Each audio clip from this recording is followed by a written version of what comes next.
IRCTC authorised agency আমাদের হয়তো অনেকেই রয়েছে, কারণ আমরা যারা সাইবার ক্যাফে রিলেটেড ব্যবসা করি দিনে দিনে কিন্তু সাইবার ক্যাফে ব্যবসার সঙ্গে রেল টিকিট বিজনেস ব্যবসাটা কিন্তু খুব উঠেছে। অর্থাৎ আমরা প্রত্যেকেই কম বেশি একটা এজেন্সি নিয়ে কিন্তু কাস্টমারকে টিকিট বুক করে দিই, ট্রেনের টিকিট বুক করে দিই।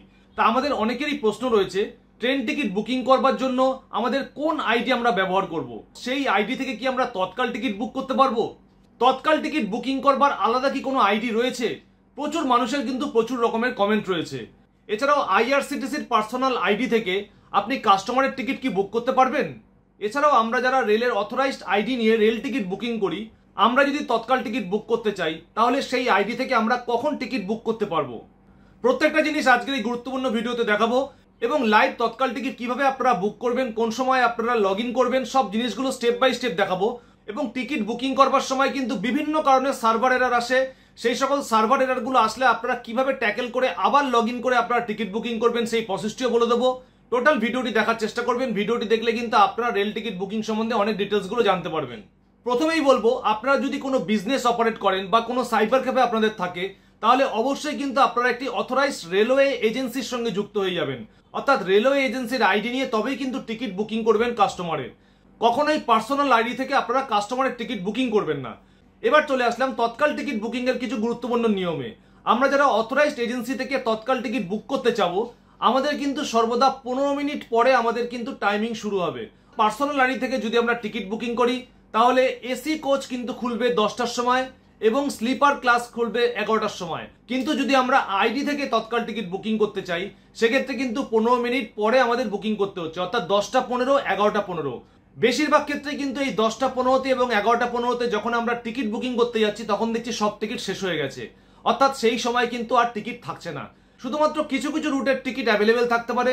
যে সকল রুটে একদম চাপ নেই, একদম হালকা রুট, সেই সকল রুটে আপনারা তৎকাল টিকিট বুক করতে পারবেন আপনাদের আইডি থেকে। যদি আপনারা পার্সোনাল আইডি থেকে টিকিট বুকিং করেন, সেই আইডি থেকে কিন্তু আপনারা ঠিক 10টায় অথবা 11টায় টিকিট বুকিং করতে পারবেন। তবে প্রশ্ন হচ্ছে একটাই, পার্সোনাল আইডি থেকে কিন্তু আমরা তৎকাল টিকিট কাস্টমারকে বুক করে দিতে পারবো না। তবে এই মুহূর্তে আধার কার্ড লিঙ্ক করে পার্সোনাল আইডি থেকে কিন্তু আপনারা 24টা টিকিট এক মাসে বুক করতে পারবেন। যদি আপনার পার্সোনাল প্রয়োজনে বা আপনার রিলেটিভকে বা আপনার বন্ধু বান্ধবের টিকিট আপনারা কাটতে চান, সেক্ষেত্রে কিন্তু আপনাদের আইডি থেকে আপনারা কাটতে পারেন। অর্থাৎ নিজের পার্সোনাল প্রয়োজনে বা নিজের আত্মীয় স্বজনের জন্য বা নিজের একদম ক্লোজ বন্ধু বান্ধবের জন্য আপনারা কিন্তু একটি আইডি থেকে 24টা পর্যন্ত টিকিট কাটতে পারেন। আর যাদের আধার লিঙ্ক থাকবে না তারা কিন্তু একটি আইডি থেকে মাসে 12টা পর্যন্ত টিকিট কাটতে পারবে। আর হঠাৎ করে যদি কোথাও আমাদের যেতে হয় তাহলে কিন্তু তৎকাল টিকিটই আমাদের একমাত্র মাধ্যম।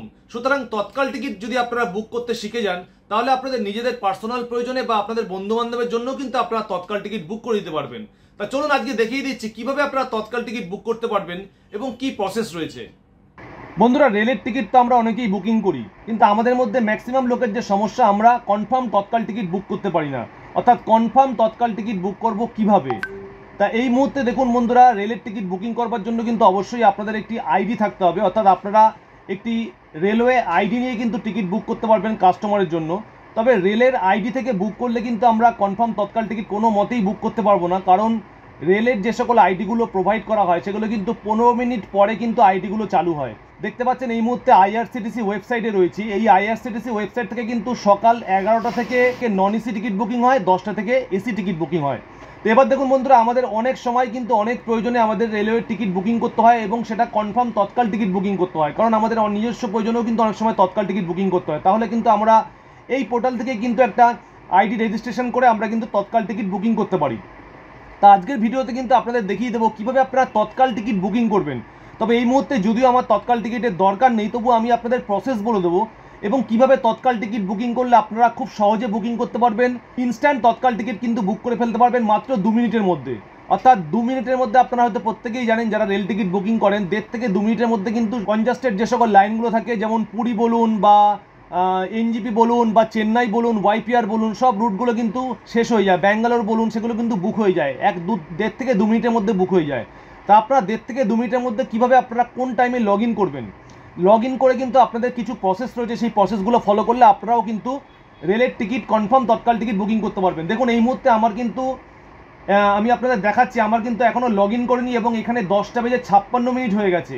তা আমি নন এসি টিকিট কীভাবে বুক করতে হয়, অর্থাৎ যেহেতু আমরা এই মুহূর্তে আমরা লগ ইন করে আপনাদের দেখাবো টিকিট কেটে। তা 10:56 আমাদের কিন্তু পাক্কা 11টার সময় কিন্তু রেলের টিকিট বুকিং হবে তৎকালের জন্য। তা যত নন এসি কোটা রয়েছে সব কিন্তু 11টা থেকে বুকিং হয়, আর এসি হলে আপনাদের 10টা থেকে বুকিং হবে। তা আমি দেখতে পাচ্ছেন এখনও কিন্তু লগ ইন করিনি, কারণ আমরা জানি যে লগ ইন কিন্তু আমরা করব ঠিক 2 মিনিট আগে, কারণ বেশি আগে যদি আপনারা লগ ইন করে নেন তাহলে কিন্তু আপনাদের সেশন টাইম আউট হয়ে যাবে। তৎকালের মধ্যে কিন্তু খুব কিছু নিয়ম আছে, অর্থাৎ পাক্কা 2 মিনিট আগে আপনারা লগ ইন করে নেবেন। 2 মিনিট আগে লগ ইন করার পর সব প্রসেসগুলো আপনারা দেখবেন কিভাবে আমি প্রসেসগুলো করছি। তার আগে দেখুন আমি এখানে কিন্তু কিছু দুজনের নাম লিখে রেখেছি একটা স্যাম্পল আপনাদের বোঝানোর জন্য। ধরুন আমি এই দুজনের টিকিট বুকিং করব, পিকু যাদব, পরমেশ্বর যাদব, যার বয়স 23 এবং 55, এবং ধরুন একটি মোবাইল নাম্বার, একটা স্যাম্পল মোবাইল নাম্বার আমার দিয়েছি, এটা একটা আননোন মোবাইল নাম্বার। তো এরকম ধরুন একটা মোবাইল নাম্বার আমি আপনাদের দেখাচ্ছি। তা আমি ফার্স্ট যে কাজটা করব, এই যে নামটি রয়েছে এই নামটাকে আগে আমরা কপি করে নেব। আমি কপি করে রাখলাম কেন, প্রথম নামটা আমরা কপি করে রাখবো। এবার আমরা এটাকে মিনিমাইজ করে দেবো। যেহেতু আমাদের এমন কোনো অ্যাপস নেই যে আগে থেকে আমরা সব নামগুলো সেট করে রাখতে পারবো, সেই অ্যাপসগুলো আগে ছিল, এই মুহূর্তে কিন্তু সেরকম কোনো অ্যাপস আইআরসিটিসি বের করেনি যে আগে থেকে টোটাল ডেটাগুলো আমরা সেভ করে রাখবো। তো এবার দেখুন আমাদের 58 কিন্তু হয়ে গেছে, আমাদের দেখুন 58 হয়ে গেছে। এবার আমরা এটাকে লগ ইন করবো। আমার লগ ইন আইডি সেভ করা রয়েছে, আমরা এখানে ক্যাপচাটা বসিয়ে দেবো। খুব তাড়াতাড়ি আপনাদের করতে হবে। আমরা ক্যাপচা বসিয়ে সাইন ইন করলাম। দেখুন আমাদের সাইন ইন হয়ে যাবে কিছুক্ষণের মধ্যে। আমাদের সাইন ইন হয়ে গেছে, দেখতে পাচ্ছেন বন্ধুরা সাইন ইন হয়ে গেছে। এবার আমরা ধরুন এনজিপি যাব। তা হাওড়া থেকে এনজিপি বা শিয়ালদা থেকে এনজিপি, তাহলে আমরা ফ্রমের জায়গাতে শিয়ালদা লিখবো, SCALDA8 শিয়ালদা।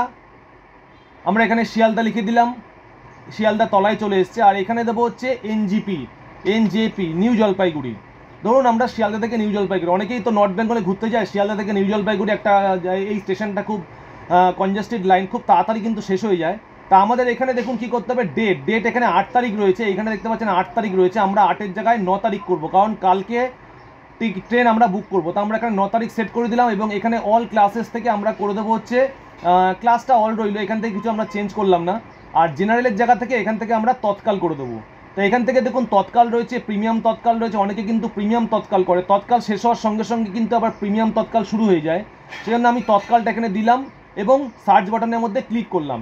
তা যখনই সার্চ বাটনে ক্লিক করলাম, এখানে দেখুন যত বড় বড় ট্রেন রয়েছে, যেগুলো এসি ট্রেন, সেগুলো কিন্তু আর বুকিং হবে না, কারণ এগুলো অলরেডি বুকিং হয়ে গেছে 10টার সময়। দেখুন এগুলো নেই, এখানে নট অ্যাভেলেবেল দেখাবে। তা আমরা দেখুন এখানে সরাইঘাট এক্সপ্রেস রয়েছে, সরাইঘাট এক্সপ্রেসের স্লিপারের মধ্যে ক্লিক করলাম। এখানে কিন্তু দেখাচ্ছে দেখুন অ্যাভেলেবেল কতগুলো রয়েছে, 96খানা অ্যাভেলেবেল রয়েছে। এখানে দেখুন পদাতিক এক্সপ্রেসে, যেহেতু এগুলো নন এসি কামরা, স্লিপার ক্লাস, এখানে দেখুন 72খানা রয়েছে। দার্জিলিং মেলে দেখুন রয়েছে, এগুলো 2-3 মিনিটের মধ্যে কিন্তু শেষ হয়ে যাবে। দেখুন 11টা কিন্তু অলরেডি বেজে গেছে। তো 11টা যেহেতু বেজে গেছে, আমি আর কথা না বলে আমি জাস্ট এটা আসলেই আপনাদের দেখিয়ে দিচ্ছি কীভাবে টিকিটটা বুকিং করব। দেখুন একটু এইখানে লাইনটা কিন্তু এই 11টা বাজলেই সঙ্গে সঙ্গে কিন্তু লাইনটা হয়ে যায়। তা আমি দেখুন আরেকবার ক্লিক করলাম, এখানে আপনারা সবসময় রিফ্রেশ করবেন। আর একদম 2 মিনিট আগে কিন্তু আপনারা লগ ইন হবেন, 2 মিনিটের বেশি আগে কিন্তু আপনারা লগ ইন হবেন না, তাহলে কিন্তু টাইম সেশন আউট হয়ে যাবে। তা দেখুন আমাদের প্রসেসিং হচ্ছে, ওয়েট বলছে। যেহেতু 11টার সময় আমরা ক্লিক করেছি, 11টার সময় কিন্তু একটু প্রসেসিং। দেখুন আমরা এখানে বুক নাওতে ক্লিক করে দিলাম, আমরা কিন্তু লাইন পেয়ে গেছি। বুক নাওতে ক্লিক করে দিলাম, আমাদের কিন্তু একটা নাম অলরেডি কপি করা রয়েছে। তা বুক নাওয়ের মধ্যে যখনই আমরা ক্লিক করলাম, একটু প্রসেসিং হতে সময় লাগে, কারণ এই সময়টা সার্ভার কিন্তু প্রচণ্ড চাপ থাকে, কারণ প্রচুর বড় বড় লোকেরা, দেখুন আমাদের লাইন কিন্তু চলে গেল। তা আমরা আরও একবার আইআরসিটিসি সার্ভার যেদিন প্রচণ্ড চাপ থাকে সেদিন কিন্তু এরকম আপনাদের টাইম আউট হয়ে যাবে। দেখুন 2 মিনিট আগে আমি লগ ইন হলাম, তাও কিন্তু আমার টাইম আউট হয়ে গেল। তা আমি আরেকবার সাইন ইন করলাম, আমি দেখে নিচ্ছি কতগুলো সিট এখন রয়েছে। দুবার আমাদের সাইন ইন করতে হলে, এখানে কিন্তু টাইম কিছু খেয়ে গেল, এখনও 11টা বেজে 1 মিনিট হয়ে আছে। আমরা শিয়ালদা থেকে এনজেপি, আমরা এখানে 9 তারিখ দিয়ে দিলাম, এবং এখান থেকে জেনারেল থেকে আমরা আবার তৎকাল দিলাম। আমরা সার্চে ক্লিক করলাম, সার্চে ক্লিক করে দেখুন আমরা সরাইঘাট পদাতিক, আমরা দার্জিলিং মেলে, দেখুন দার্জিলিং মেলে কতগুলো এখনও সিট আছে দেখে নিন একবার, দার্জিলিং মেলে সিট আছে কিনা। তৎকাল বুকিংয়ের ক্ষেত্রে প্রত্যেক সপ্তাহে শনি এবং রবিবার এবং অকেশনালি যে ছুটিগুলো থাকে 2-3 দিনে, সেগুলোতে কিন্তু সার্ভার সবসময় ব্যস্ত থাকে। বুক নাওতে ক্লিক করার সঙ্গে সঙ্গে মোটামুটি 3-4 মিনিট কিন্তু আপনাদের সময় থাকে, সেই 3-4 মিনিটের মধ্যে কিন্তু আপনারা টিকিট বুকিং করতে পারবেন। তা বুকিং টাইম নট অ্যালাউড দেখাচ্ছে, অনেক সময় সার্ভার প্রবলেমের জন্য এই কারণটা হয়ে থাকে। তা আপনারা ট্রাই করবেন, ট্রাই করলে কিন্তু হয়ে যাবে। আজকে সার্ভার খুব জ্যাম আছে বলে দেখুন বারবার আউট হয়ে যাচ্ছে, টাইম আউট হয়ে যাচ্ছে। আজকে সার্ভার প্রচণ্ড জ্যাম রয়েছে, বারবার টাইম আউট হয়ে যাচ্ছে, কারণ যখন প্রচণ্ড চাপ থাকে তখন কিন্তু মাঝে মাঝে সার্ভার আউট হয়ে যায়। তবে আজকে সার্ভার আউট হলেও কিন্তু আমি আপনাদের অন্য অল্টারনেটিভ রাস্তাও দেখাবো, আপনারা ভিডিওটি ফলো করতে থাকুন, আপনারা টিকিট কিন্তু বুক করতে পারবেন। কোনো সময় কিন্তু এরকম হয়ে যায় যে আপনারা বারবার ট্রাই করা সত্ত্বেও আপনারা পাচ্ছেন না, কারণ যে সময় সার্ভারটা খুব ব্যস্ত থাকে সে সময় কিন্তু এরকমই হয়। দেখুন আমরা আরও একবার ট্রাই করছি, শিয়ালদা থেকে এনজিপি, এখান থেকে তৎকাল করে দিলাম, আমি সার্চ বাটনে ক্লিক করলাম। দেখুন এখনও পর্যন্ত পদাতিকে রয়েছে কিনা টিকিট আমি দেখে নিচ্ছি, 11টা 12টা রয়েছে, দার্জিলিং মেলে কটা রয়েছে, অলরেডি অনেক টিকিট শেষ হয়ে গেছে। তা আপনারা অবশ্যই এইভাবে ট্রাই করবেন, ট্রাই করলে কিন্তু আপনারাও কনফার্ম টিকিট বুক করতে পারবেন। এখানে নামটা বসিয়ে দিলাম আমি, দেখুন এতক্ষণে কিন্তু আমাদের এসছে, আমি 23 আমি এখানে বসিয়ে দিলাম, এই জেন্ডার মেল দিলাম, ইন্ডিয়া, লো প্রেফারেন্স লোয়ার দিলাম। তারপরে এখানে আমরা সেকেন্ড যে নামটা রয়েছে এই নামটা আমরা অ্যাড করলাম, অ্যাড করে কিন্তু নামটা দিলাম, এখানে এজ দিয়ে দিলাম 55, জেন্ডার দিয়ে দিলাম মেল, ইন্ডিয়া, নো প্রেফারেন্স, এখানে মিডিল দিয়ে দিলাম। এবার দেখুন আপনাদের এখানে একটা মোবাইল নাম্বার বসাতে হবে, আপনারা এই মোবাইল নাম্বারটা কপি করে নেবেন, কপি করে আপনারা এখানে বসিয়ে দেবেন, বসিয়ে দিয়ে একটু নিচে নামবেন, এখানে বুক অনলি এই যে অপশানটা রয়েছে বুক অনলি কনফার্ম বার্থস আর অ্যালোটেড, এই জায়গাটাতে আপনারা টিকমার্ক দিয়ে দেবেন, কারণ এখানে টিকমার্ক দিলে কিন্তু আপনাদের একমাত্র কনফার্ম টিকিটই কিন্তু বুক হবে, আপনাদের অন্য টিকিট বুক হবে না। আর যদি এটা আপনারা অন না করেন তাহলে কিন্তু আপনাদের ওয়েটিং লিস্ট টিকিট বুক হয়ে যাবে। আর এখানে আপনারা নো করবেন, নো করে আপনারা পে থ্রু ভীম ইউপিআই করবেন, আপনারা কন্টিনিউ করবেন, কন্টিনিউ করে আপনারা দেখবেন যে আপনাদের টিকিট রয়েছে কিনা। দেখুন এখানে দেখাচ্ছে your preference not met due to insufficient number of required berth Tatkal, এখন দেখুন তৎকাল ওয়েটিং লিস্ট অলরেডি হয়ে গেছে, আপনারা যদি বুক করেন তাহলে এখানে তৎকাল ওয়েটিং লিস্ট ফুল হয়ে যাবে, অর্থাৎ টিকিট কিন্তু আপনাদের আরও আগে, যেহেতু আমাদের দুবার টাইম আউট হয়ে গেছে, সেশন টাইম আউট হয়ে গেছে, সে কারণে কিন্তু আমাদের তৎকাল টিকিটটা বুক করা হলো না। তবে তৎকাল টিকিট যাদের মিস হয়ে যাবে তারা কিন্তু অনায়াসে প্রিমিয়াম তৎকাল বুকিং করে দিতে পারবে। আর এই মুহূর্তে প্রিমিয়াম তৎকাল কিন্তু প্রত্যেকটা ট্রেনেই থাকে, শুধুমাত্র আপনাদের টিকিট ফেয়ারটা একটু বাড়িয়ে দিলেই কিন্তু আপনারা প্রিমিয়াম তৎকালে চান্স নিতে পারবেন। অর্থাৎ তৎকাল, এই দেখুন প্রিমিয়াম তৎকালে কিন্তু 18খানা সিট দেখাচ্ছে এবং কিন্তু রেটটা একটু বেড়ে গেছে, অর্থাৎ এখান থেকে কিন্তু আপনারা টিকিট বুক করতে পারেন। তৎকাল শেষ হওয়ার সঙ্গে সঙ্গে কিন্তু প্রিমিয়াম তৎকাল শুরু হয়ে যায় এবং দেখুন রেটটা একটু বাড়িয়ে দিয়ে কিন্তু প্রিমিয়াম তৎকাল কিন্তু আমাদের খুলে দিয়েছে, তো এখান থেকে কিন্তু আপনারা বুকিং করতে পারেন অনায়াসে। দেখুন দার্জিলিং মেল কিন্তু 950 টাকা হয়ে গেছে প্রিমিয়াম তৎকালে, এখান থেকে কিন্তু আপনারা প্রিমিয়াম তৎকাল সেট করে কিন্তু বুক করতে পারেন। দেখুন আমি প্রিমিয়াম তৎকালের মধ্যে বুকের মধ্যে ক্লিক করলাম, কাস্টমারের ওপরে কিন্তু এর রেটটা নির্ভর করে, যদি খুব চাপ থাকে লাইনে তাহলে কিন্তু রেট অনায়াসে বাড়তে থাকবে, আর যদি কাস্টমার কম থাকে তাহলে কিন্তু রেট কমতে থাকবে। তো এখানে 23 করলাম, এখানে 55 করলাম, আমি আপনাদের দেখাচ্ছি, এখান থেকে মেল করে দিলাম, এখান থেকে মেল করে দিলাম, এখান থেকে লোয়ার দিলাম, এখান থেকে মিডিল দিলাম। এবার একটু নিচে এসে আপনারা এখান থেকে মোবাইল নাম্বারটা অবশ্যই বসিয়ে দেবেন, আমি মোবাইল নাম্বারটা আরেকবার কপি করে নিলাম, কপি করে এখানে আমি মোবাইল নাম্বারটা বসিয়ে দিচ্ছি, দেখুন মোবাইল নাম্বার দিয়ে দিচ্ছি। এখানে এসে বুক অনলি কনফার্ম বার্থ অ্যালোটেড, এটা কিন্তু অবশ্যই আপনারা টিকমার্ক থেকে অন করবেন। এখানে ইন্স্যুরেন্স আমাদের দরকার নেই, আমরা জাস্ট পেটিএম থেকে পেমেন্ট করব। দেখুন আমরা কন্টিনিউ বাটনে করলাম, এখনও দেখুন অ্যাভেলেবেল নয় রয়েছে, অর্থাৎ আমরা যদি প্রথম থেকে প্রিমিয়াম তৎকাল করি আমাদের কিন্তু টিকিট অনায়াসে বুক হয়ে যাবে। TPR দেখুন আমরা এবার কন্টিনিউ বাটনে ক্লিক করলাম, দেখুন আমাদের কিন্তু অলরেডি এইবার কিন্তু আমরা যদি পেমেন্ট করে দিই আমাদের কিন্তু টিকিট কিন্তু বুক হয়ে যাবে, যখনই আমরা পেমেন্ট করবো আমাদের কিন্তু টিকিট বুক হয়ে যাবে। আমি আপনাদের জাস্ট করে দেখালাম যে প্রিমিয়াম তৎকালও কিন্তু মোটামুটি 6-7 মিনিটের মতো থাকে, এখন দেখুন 11টা 8 হয়েছে, এই মুহূর্তে কিন্তু প্রিমিয়াম তৎকাল 8-10খানা টিকিট ছিল, তা আপনাদের রেটটা একটু বেড়ে যাবে প্রিমিয়াম তৎকালে, কিন্তু আপনারা টিকিট কিন্তু অনায়াসে বুক করতে পারবেন। তা এই প্রসেসে কিন্তু আপনারা কনফার্ম তৎকাল টিকিট বুক করতে পারবেন আপনাদের নিজস্ব প্রয়োজনে। তা আপনারা কিন্তু অবশ্যই 2-3 মিনিট আগে লগ ইন হবেন, 2-3 মিনিট আগে লগ ইন হলে কিন্তু আপনারাও টিকিট বুক করতে পারবেন, যে আপনাদের কোন কোন নামগুলো রয়েছে সেই নামগুলো আগে থেকে লিখে রাখবেন, তাহলে কিন্তু আপনারাও এরকম টাইপের কনফার্ম তৎকাল টিকিট বুক করতে পারবেন।